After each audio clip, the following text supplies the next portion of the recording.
It is so easy to overestimate the importance of one defining moment and underestimate the value of making small improvements on a daily basis. Too often we convince ourselves that massive success requires massive action.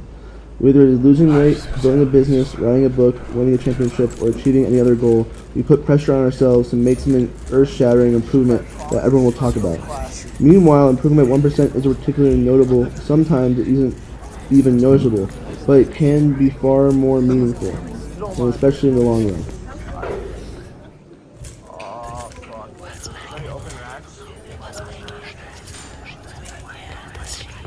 There's a lot of racks. There's gotta be one open one there.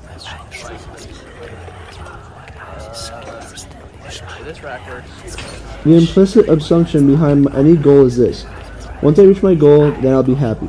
The problem with the goals first mentality is that you're continually putting happiness off into the next milestone. I've slipped into the trap so many times I've lost count. For years, happiness was always something for my future self to enjoy. I promised myself that once I gained 20 pounds of muscle, or after my business was featured in the New York Times, then I could finally relax. Furthermore, the goals create an either-or conflict. Either you achieve your goal and are successful, or you fail and you are disappointed. You mentally box yourself into a narrow version of happiness. This is misguided. It is unlikely that your actual path through life will match the exact journey you had in mind when you set out. It makes no sense to restrict your satisfaction to one scenario when there are many paths to success.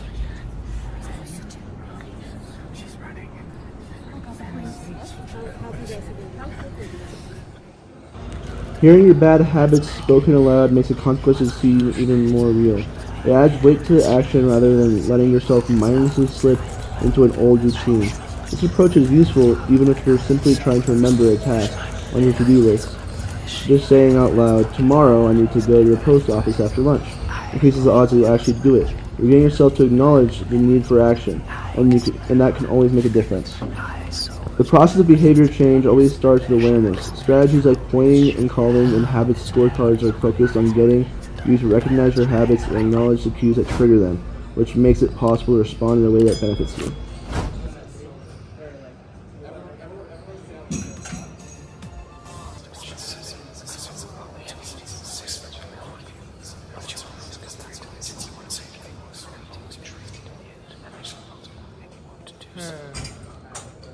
So like this.